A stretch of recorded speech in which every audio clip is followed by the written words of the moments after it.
Hey everyone, welcome to Crystal Walters podcast. I'm excited to introduce you to Savan Adeshra. Savan, if you would kindly share a little bit about what you do, like what in the real estate industry are you working on? Uh, First of all, thanks for having me on here. I am working on transactional lending. I started lending business last year as a PML, and I shifted to transactional lending close to end of last year, so in the last quarter, and have been doing that for 7 months now. So that's my focus in real estate transactional lending. Awesome. What exactly sparked you into going into real estate investing? So that started with just uh, being able to do more for my family and for myself. It's more driven with wealth perspective. I want to create wealth for myself so that I can have my time and financial freedom, and then I can pass it on to my children or my That's family, amazing. basically. Have a comfortable Awesome. life for all of us. Perfect. I love that. Yeah. Like family's so important, so being able to help them is amazing. Yes. Yeah. I was working as an engineer at that time before I bought my first property, and that's like mid of 2022, and that's when I started to realize I need to do more. This is not going to cut it what for the dreams that I have. So I started looking for more options, and at that point, I connected with a financial advisor over LinkedIn, and they were suggesting different ways of wealth building. And in a typical financial advisor style, the options that they suggested were retirement accounts and anything that would be long term. And at the end of our conversation, that I told them these are all long term things I want. What can I do if I wanted money today or tomorrow in the short term, basically. And at that point, he suggested real estate. And up to that point, my idea of real estate was it's not for me, not at the moment at least. You cannot do it without huge capital. And I shared that with him, and he said that's not really true. You should. He pointed me to Bigger Pockets at that point, so I started watching Bigger Pockets podcast, and from that point, I saw Pace More Beyond one of their episodes, and that spark led me to whole different direction where I joined Sub 2 community, and that that has what has brought me here, the connections and relationships there. But that's what was the spark for real estate journey for me. The watching Bigger Pockets, I bought my first property, and then I wanted to scale further. That's where I ended up in Sub 2. Amazing. How did that first deal look like? Like, could you walk us through some of the steps, experiences that you had with Yeah. that first one? So the property is in Flint, Michigan. I studied there as an engineer, and the university's name is Kettering University. I was studying there, and I was staying in one of the houses nearby, and they all the landlords in that area had a student co-living, student housing situation. So they would have one house and six rooms or so in one house, and different students will be living in them. And I knew about that. So when I graduated and real estate part sparked, I reached out to my previous landlord, and I asked him, "Hey, I want to get into real estate. Can you guide me? Can you help me understand how you got it started? Or if I wanted to get started, what can we do about this?" And he said, "I'll be moving some stuff from my one house to other. We are doing some rehab. Come join me, and I'll show you." So I went and helped him move some furniture around, and we talked for almost 1 hour or so. And at that point, he shared, "Yeah, these are the basic steps. This is what you need, and I am a real estate agent as well. If you want to get started, I'll help you out." And I was in touch with him. Nothing came out of there, and I was following up with him every few weeks or so. And at some point, he said, "I have my portfolio of these student housing houses that I want to get rid of, because I want to scale to a different market and different industry, different niche in real estate. And if you want to take us over, we can talk about it." And So I bought my first house from my previous landlord. Wow, That's what it was. Yes. very cool. Were you nervous at all during any of that time? Uh, Quite a lot.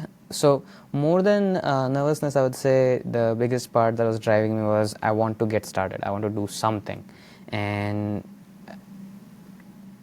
every time a new challenge came around, say I have previous tenants, now what do I do with them? I have a lease, now what do I do with it?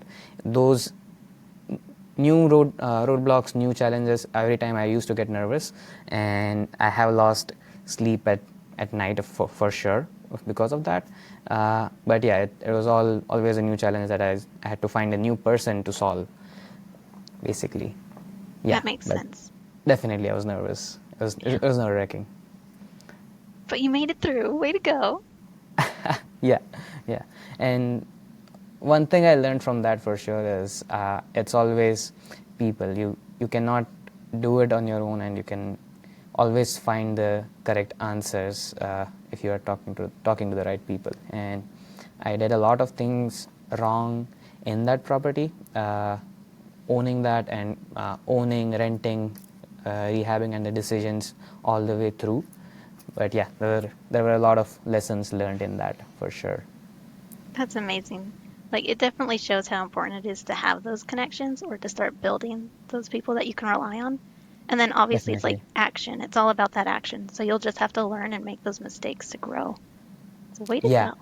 yeah. I had no idea about anything at that stage. How does mortgage part work? How does the contract look like? How should I be negotiating? And I didn't even negotiate on that at all. He said, "This is my price," and I was like, "Okay, we'll do it. We'll just go from there." As long as my simple calculator that I made using Google Pockets as a reference, say, this is what your numbers look like, and this is your final. If you consider this many expenses, this is your end cash flow looks like. So as long as I could get that positive, I was okay with that number. And I didn't even in the inspection report everything was clean, but there were a lot of things with the house being old that came with it, and I ignored all of it. I was like, nothing matters. I don't want to negotiate. I Something has fallen into my lap. I don't want to let it go because I've been looking for something for a long time. Awesome. And yeah, that was the biggest mistake in the hindsight, but I'm also glad that I made it because that's what has brought me here. But yeah, that's the situation. Perfect. And you said you made your own calculator? Like you based it off of Bigger Pockets, but you made it yourself? Yes, it was Wow. just Excel sheet, plain simple, saying, yeah, this is your, if this is the purchase price, this is what your mortgage will be for this much interest rate, and then subtract expenses and your final cash flow. Way to go. Like not everyone can do like some of us just need that copy paste. We're like, it's made by someone else. We got this. But way to go making your own. Yeah, I think the engineering background helps there. Oh yeah, Math that's doesn't scare me there. Yeah. yes, perfect. So I know you mentioned pace. So what have been some of the key takeaways from having pace as someone that you can look to as a mentor? Uh, One of the biggest thing that he promotes is community and relationships and go giving attitude with that community. So always try to provide value and rely on the relationships that you are working towards building and that you have actually built. And that's what after joining the community, that's what has helped me grow the most. As soon as I joined, I started reaching out to people. I was thinking about wholesaling first because once you have bought the property, today money is first thing you go to is wholesaling. I didn't go about understanding my avatars or anything like that. I was just trying to reach out to different people and connecting with more people. I learned different things and I was able to try different things, and that is the absolute key to growth. And I would say any business, but real estate especially, relationships is what will make you grow, and that's the thing that I have learned from Sub2 community and Pace especially. Awesome. Thank you for sharing that. Yeah. So how did wholesaling go? Did you get any properties through that? Were you able to get today money? Not at all, but I got a lot of experience. So, uh, as I mentioned, I reached out to someone in the community. One thing I was good, if nothing at all, no other skills in real estate. One thing I was good at is just making noise. Hey, I Oh, want to do this. I'm doing this. Help me. I'm stuck here. Can you do this or not? And first thing I understood after joining is wholesaling could be a way to do it. Uh, I started to understand how can wholesaling help me, going through all the courses and all the videos from that. And at that point, Discord was a thing in Sub 2. We had a oh, Discord groups for every state, and I just put in Michigan community, hey, I want to start on wholesaling. I'm open to doing calls for you if anyone has a team that's or they're looking for help on that side. I'm ready to jump on it. And Kevin Hollanda from Michigan community at that point, he was leading with Gabriella Deku, both phenomenal people, and he reached out, responded straight away. Yeah, jump on. We have a list for you. You can call and get your reps in. And they had what their team had deemed dead leads. They gave me that list, and we would follow up every week, and I would tell him the conversations I'm having and all of that. And that's where I got my first cold calling experience. And yeah, he helped me a lot on that side. After that, there was a once nothing came out of it, there was a huge gap because I didn't take any action in between, but I was still like passively watching all the meetups happening and all the Zoom calls happening. And uh, later part of 2023, I started being active again, and that's where I started getting onto daily dials that we were hosting more. oh, And at that point, Caroline Kane started teaching about pre-foreclosures and door knocking. So that's where I started. I started on that, and I did that for another 6-7 months. No deals, but again, lots of lessons. I learned comping in that time frame. I learned uh, a lot of real estate jargon in that time frame. What does the background work like? And so in that same time frame, I had cash built up, and because I was still working as my W2 on engineering side, and that's what I deployed for my private money lending deal. awesome. So that was the So, transition. okay, that's amazing. Like, obviously, it's lots of action. Like, it took time to, like, you had your first deal with the fix and flip, which was amazing, and then you had to go through like the wholesaling and the door knocking and like that whole scenario, Yeah, and just show that you're going to show up daily no matter what. So, did you do physical door knocking? Way to go! Like, I did. what? Yeah, Uh, awesome. yeah, so almost 6 or 7 months, and uh, that was I used to work full time, so Monday to Friday it was uh, going to work for engineering side, and then on every Saturday I used to do 30 houses on a day, one single day, one trip. I used to pack my lunch from home, start and take the whole round trip of I think two or three, no, just one county at the time. So yeah. Wow, such dedication, and like, you're definitely a role model for me. Way to go. Like, I couldn't do the cold calling. I attempted like for a few minutes and I was like, I'm done. So door I'm done with knocking, it too. Now I'm realizing it's not for me. which is okay because like everyone has their strengths, and knowing what your strength is the best because it really helps hone into utilizing your skills to the best of their ability. Yes, yes. Do you feel that it changed you personally doing all of those different things inside of real estate to like help you become a better person, a better investor, better family member? Definitely. Better person and better investor, yes. So from personality perspective, it it gave me an opportunity to open up, try different things. I was uh, it gave me a proof of concept for my own mindset that any new unknown that I'm scared of, I can venture into it. And success doesn't really matter, but action definitely does.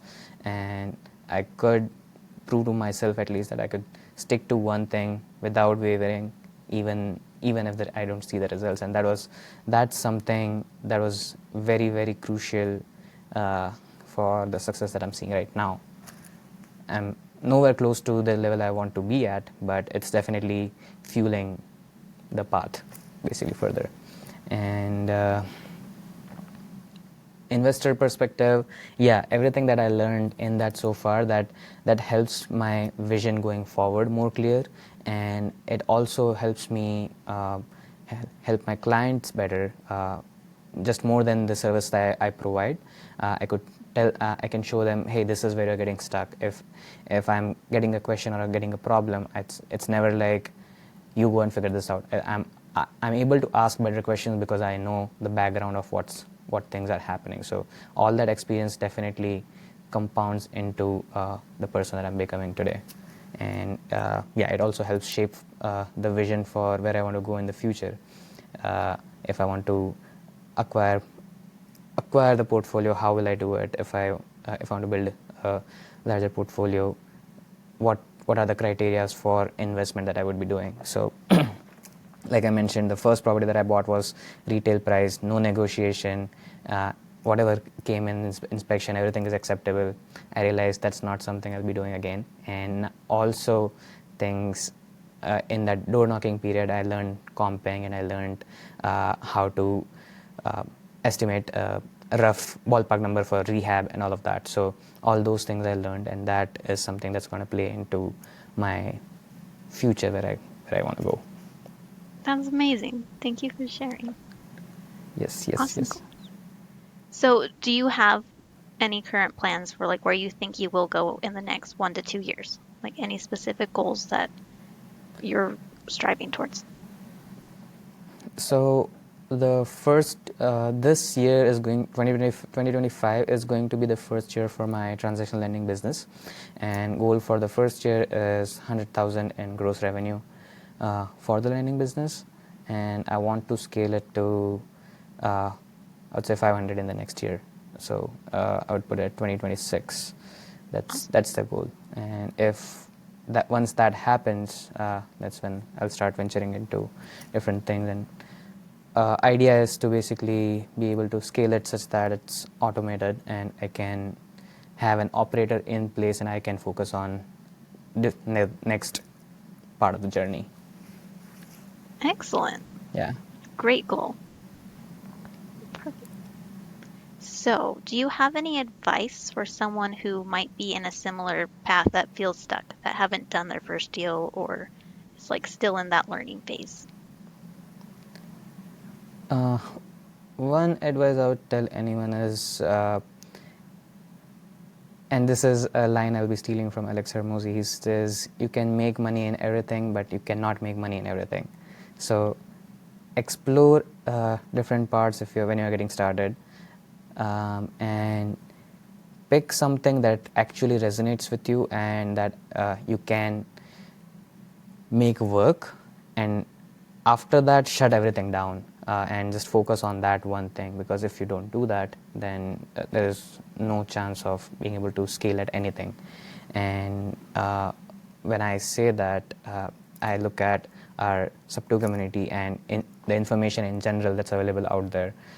It's always like drinking from a fire hose, and there are so many people doing so many different things. There's someone doing co-living, someone doing land development, someone doing multifamily, and everyone's crushing in all those specific niches.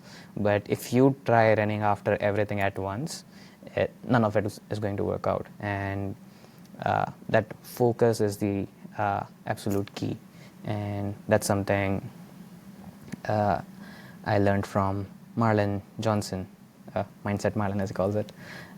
Uh, and yeah, that's something I would like to pass on if someone is in the same phase. That's excellent advice. Like, I know some people call it the shiny object syndrome. Like, it's Exactly. definitely real. Like, We can't do that. Yes. So Yeah. It's very real, and you'll just keep chasing your tail. There's no way. Uh, the I think of it in terms of these three things. It's just clarity, focus, and consistency. Stay at it at one thing. First, get clear what you want to do, what you can take full advantage of. Stay focused, and consistency is just at least do it for a certain amount of time. So my barrier was, or my milestone was 6 months. I'll give it everything before I quit for 6 months, and then I can try something else. that's smart. Like I know having that deadline and being able to focus on that particular thing, like it really makes actions happen and drives that intention. So Yeah, yeah, that's amazing. definitely. And I'm I'm in by no uh, standard, or by no means I am a successful person. I consider myself a successful person at this point, but it's an advice that I'm giving myself as well, that if I want to go forward, this is the path, this is the vehicle that you have to take, basically. Just clarity, focus, and consistency. Yeah. Thank you for sharing that. Perfect. Like exactly. I have nothing else to say. Like perfect. Thanks. So, what has success meant to you? How has it changed since getting all of this experience in real estate? Um, One thing, behavior wise, I'm not really sure how to answer that, but it has been a great mindset shift. uh, I'm coming from a background of engineering, and I have had friends, colleagues, everyone saying this is the path to go. This is how we are going to end up in 30 years from now, 60 years from now. And it's, at some point I believed it, but on some level I was betraying against it, that this is not what I want to go for. And I also had, in that uh, same time frame, the mindset was, uh, work-life balance. That's something you should absolutely have. You should not be working for more than 8 hours a day, and you have to enjoy your family life. You have to have personal time.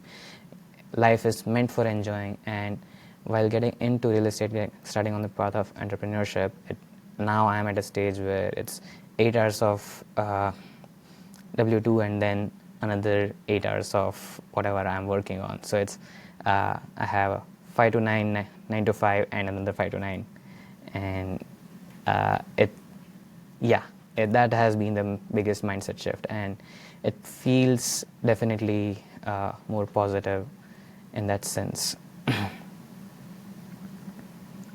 Yeah, definitely. I agree. Like realizing that there's more to just your 9 to 5 job. There's more to just like doing that grind and that daily like whatever you want to call it, like the W2 work, like actually having that success and financial ability for your family, like providing that security.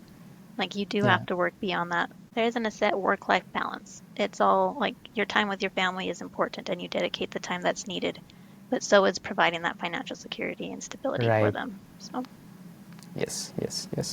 thank you for sharing. Are there any other thoughts that you'd like to share with the audience that you feel is super important that we didn't touch on yet?